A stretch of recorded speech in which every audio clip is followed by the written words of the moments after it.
Do you know who I am? I ran into my sister who stole my doctor fiancé over a decade ago. As soon as we saw each other, she and her husband, who married a poor person, looked down on me.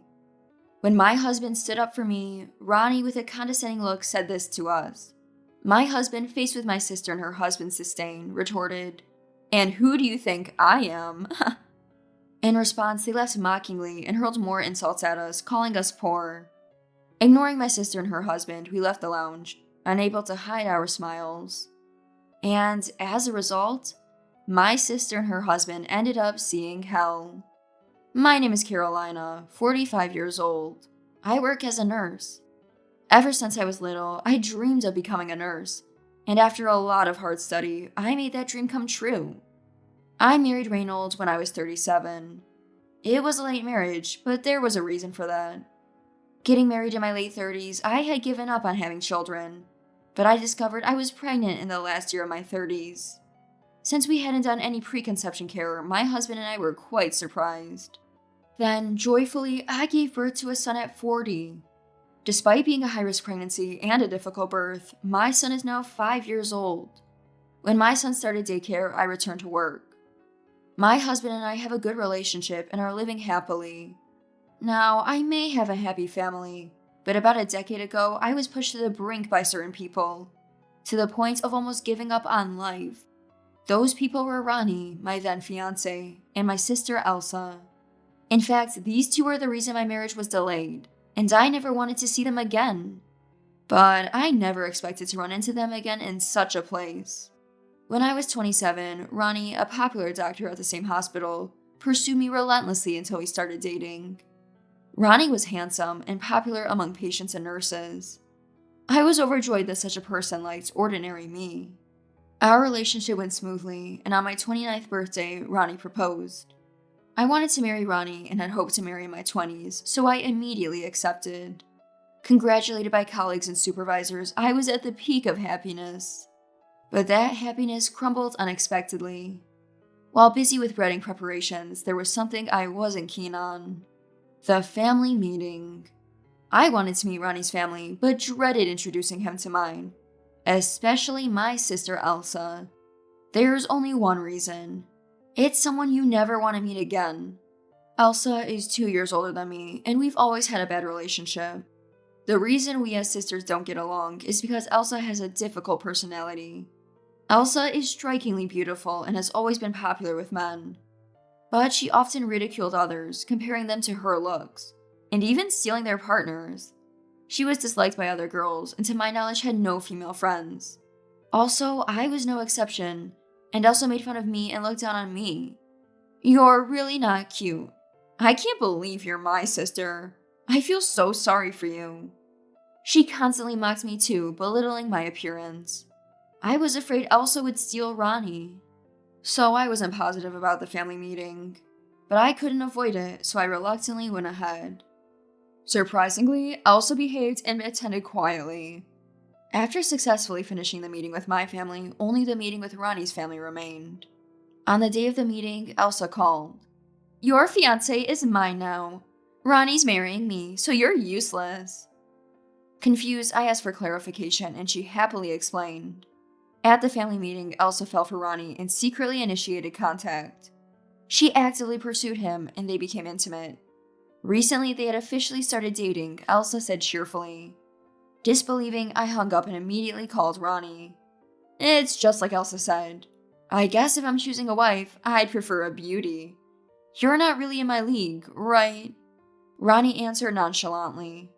That's harsh. You said you loved me. Stop crying, it's annoying. Anyway, the engagement is off. You should be grateful you even got to date a handsome guy like me for 2 years. With that, Ronnie hung up the phone. Just as I feared, my sister Elsa had stolen my fiancé and my marriage was off. That was about 10 years ago. After that, the engagement with Ronnie was broken, and I decided to cut ties with Elsa. Working in the same place as Ronnie, where our engagement had been known, made me feel incredibly uncomfortable. Unable to mentally cope with working alongside my ex-fiancé, I quickly resigned and took a job at another hospital. I wanted nothing to do with Elsa and Ronnie, but they seemed to enjoy harassing me, like sending wedding invitations to my parents, or deliberately sending me pictures of Elsa in her wedding dress. It was enough to push me to the edge. I spent days crying and even sought psychiatric help, fearing I would break. To cut ties with Elsa, I changed my contact information and stopped communicating with my parents. As a result, I gradually regained my spirit and returned to my previous lifestyle. The new hospital where I re-employed was significantly larger than the previous one, with so much to learn that I had no time to think about Elsa and Ronnie. Thanks to that, I was able to forget them. Although I had prioritized my career, I began to receive advances from a surgeon working at the same hospital. Traumatized by my experience with Ronnie, I kept avoiding a relationship with another doctor. However, after a year of persistent pursuit, I finally agreed to go out for a meal with him, where I shared my past and clearly stated that I had no intention of dating another doctor. Even so, I can't give up on liking you. I promise to make you happy. Let's date with marriage in mind. Moved by his sincerity, I agreed to date him. That man is now my husband, Reynolds. Later, I overcame my trauma and built a happy family. I'm incredibly grateful to Reynolds for not giving up on me. One night, my in-laws called, inviting our family to their house. Though I was estranged from my own parents, I had a good relationship with my in-laws. We dine with them several times a month, and my mother-in-law, Ariana, often helps by taking care of my son when we're busy. Arriving at my in-laws, we were chatting about trivial things when, "You might be busier next year, so why don't you two go on a trip this year? How about this well-reviewed hotel? Such luxury, we can't accept this. Besides," looking at my son beside me, "don't worry about him. Just relax and enjoy yourselves," Ariana said kindly. My father-in-law Timothy presented us with travel tickets. Surprised by the sudden generosity of my in-laws, my husband and I decided to graciously accept the trip. After aligning our schedules, we left our son with my in-laws and went on the trip with Reynolds. It was our first trip alone since our honeymoon, feeling fresh and like newlyweds again. However, unaccustomed to being without our son, we felt somewhat uneasy and went to the hotel lounge after checking in. As we were seated, "Is that Carolina? It is you, Carolina, right?" Someone from the next table called out. Thinking it was an acquaintance, I looked up and... "What? Why are you?" It was Elsa and Ronnie. Stunned by the unexpected appearance, I was at a loss. Unlike my shock, Elsa and Ronnie looked like children who had found a new toy. "Long time no see. Still plain as ever. Haven't changed a bit." "But, well, haven't you aged a bit?" Elsa kept talking to me. Flashbacks of the past paralyzed me, and I found myself unable to respond. Elsa and her company continued to address me without concern. "What? Ignoring your sister? You should be grateful that we're even talking to you." As usual, she spoke arrogantly. I noticed beer bottles and glasses on Elsa's table. They had been drinking. The alcohol seemed to embolden them. Their loud voices drew glances from others. "Carolina, are you—" Noticing my distress, Reynolds asked, and I nodded slightly. Elsa kept pestering me, but I remained silent. Then Elsa aggressively approached and splashed water from our table on me. "Oops, sorry. I thought you were sleeping since you didn't reply, so I wanted to wake you up, but my hand slipped. You look even uglier when wet. Can't bear to look." Elsa did it on purpose. A nasty smirk on her face, looking down on me. Ronnie joined in taunting me. As water dripped from my hair, I wondered why I had to endure this. How long must I be ridiculed by these people? An indescribable emotion overwhelmed me. Holding back my urge to shout, I clenched my fists. Then Reynolds addressed Elsa and her husband. "What is this about? Throwing water on someone? What's your intention?" He reproached them, and they shifted their focus from me to him. "Are you her husband? A perfect match for Carolina, looking so poor. Not at all like my husband. Poverty written all over your face. Hey, don't compare me with this guy. There's a huge gap between me and him." "That's true, sorry. No comparison needed." Elsa and her husband began insulting Reynolds, calling him poor, but Reynolds remained unfazed. "If you say that, your husband must be quite impressive." Ronnie, looking triumphant. "Do you know who I am?" said to Reynolds. Reynolds pondered for a moment, then smiled at Ronnie. Well, I might know, or might not. Randall's ambiguous response caught my attention. I'm not someone you can casually talk to. I'm a chosen person.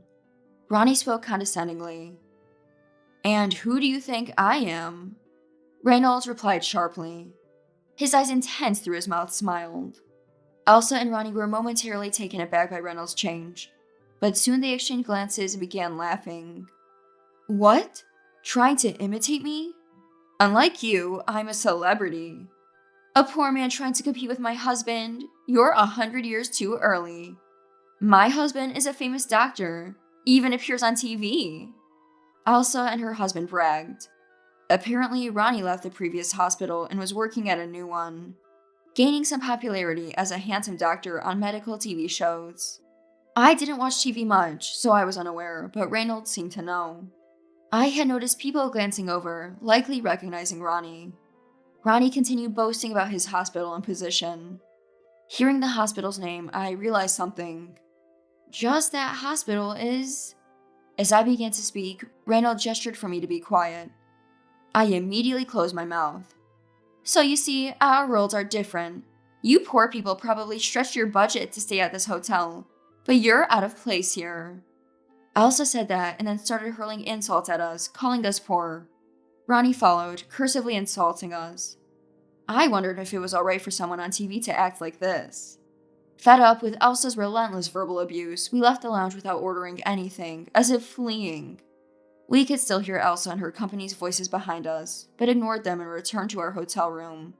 Back in the room, I detailed to Reynolds about my broken engagement with Ronnie and my strained relationship with Elsa.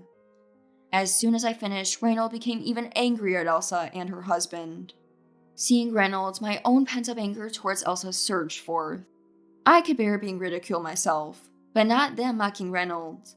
My anger intensified. I saw this meeting as a fateful opportunity. I resolved to take thorough revenge on Elsa and her husband. When I expressed my desire for revenge, Reynolds immediately agreed to help. We began to devise a plan to corner Elsa and her husband. Time passed and it was dinner time. Reynolds and I headed to the hotel's restaurant. The hotel was reputed for its delicious food, and we were looking forward to it. The meal exceeded our expectations, leaving us both deeply impressed. As we enjoyed our dessert, the last people we wanted to see showed up. But unlike before, I was a bit eager to meet them. Elsa, seeing us, said nastily, "Isn't that the poor couple who ran away? I told you you're out of place here. Leave this hotel already." Her words were dripping with malice. Though our pleasant meal was ruined, I felt different from before. Facing Elsa, I said, "Our lovely meal is ruined, all thanks to someone." Elsa's eyes widened in shock at being talked back to. The retort must have made her very angry. She turned red with anger. "You! How dare you talk back to me? You poor thing, don't defy me. Know your place." She started yelling loudly. Elsa continued to insult us and create a scene. Ronnie, perhaps emboldened by alcohol, joined her in hurling insults. Their language was unbefitting a doctor, to say the least. The couple caused such a commotion that the staff had to intervene, but they responded arrogantly to the staff. "Stay out of it, outsider." Possibly tipsy, Elsa even pushed one of the staff members. She laughed as the staff member fell, displaying a lack of humanity. Elsa keeps bragging about her husband being great, but he's just on TV, right? Besides, it's your husband who's great, not you. Stop making such embarrassing boasts. Shut up, you're just jealous because your husband isn't praiseworthy. That's why I hate dealing with lowly people. I have plenty to praise about my husband. If we're talking levels, I think my husband is above Ronnie.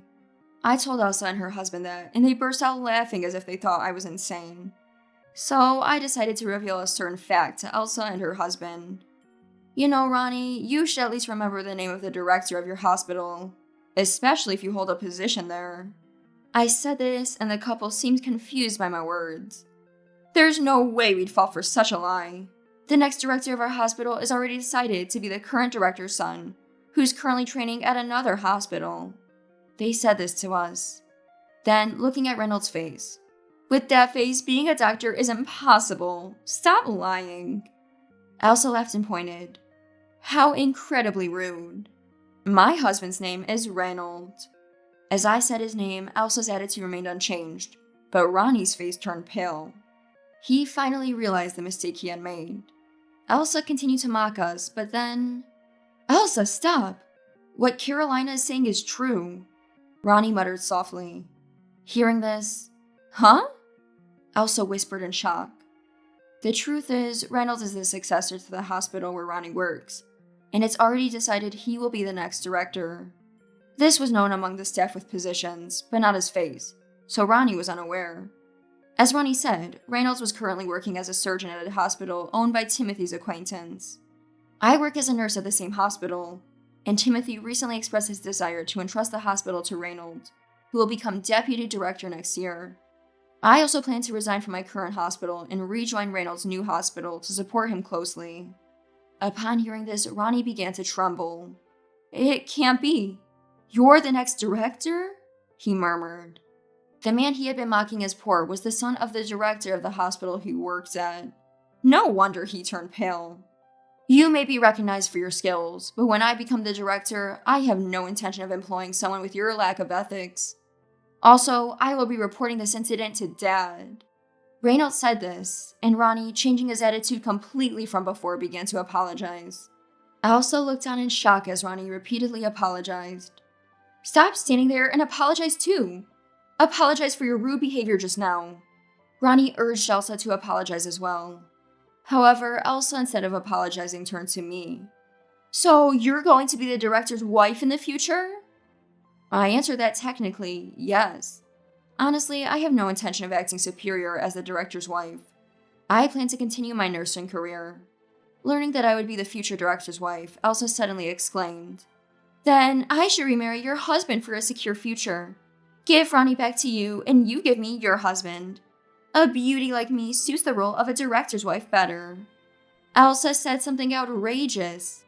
Angered by her words, Enough already. Don't treat people's husbands like objects. I don't know how overrated you think you are. You're just an ordinary woman now, right? Relying on beauty to attract men works maybe until your 30s. I calmly retorted to Elsa. Elsa, not expecting to be countered, was taken aback. Then Reynold laughed mockingly. I'd refuse even if paid. Elsa's face showed shock. She probably never imagined being disliked by a man. Thinking she could always stay young and beautiful was a big mistake. But you two are going to be busy now. No time to worry about being a director's wife. What do you mean by that? Well, a TV doctor causing such a scene is bound to end up on the internet, right? I've seen people filming with their phones. You'll be busy dealing with that. Elsa and Ronnie had been oblivious to their surroundings, focused solely on us. At my words, they looked around in shock. Half the people in the restaurant were filming or taking photos. For a TV personality to be seen yelling and harming staff, becoming internet fodder was inevitable. Realizing this, Elsa and Ronnie's faces went pale and they crumbled. They were in a bigger mess than us. They tried to hide their faces and pleaded with people not to film. Reynolds and I left them there, apologized to the other guests and staff, and left. The next day at checkout, I thought we might see the couple again, but they were nowhere to be seen. Later, Reynolds filled me in on their fate. After returning from the trip, he reported everything to Timothy. Timothy was furious and planned to fire Ronnie, but Ronnie had already submitted his resignation. As I suspected, videos and photos of the couple had spread online, causing a huge backlash. We checked online. Our faces and voices were edited, but the couple was fully exposed. As a result, they became targets of the media and the public, leading a chaste life. Reynolds guessed they had to quit their jobs. Now jobless, their future struggles were apparent, but I hoped they would stay out of my sight. Afterward, I joined Reynolds in working out at Timothy's hospital. Reynolds is training under Timothy to become the director. I also started my new job there. Without prejudice for being the deputy director's wife, it's a great work environment. I look forward to supporting each other with Reynolds, both professionally and personally, and hope to continue living happily with my son and Reynolds.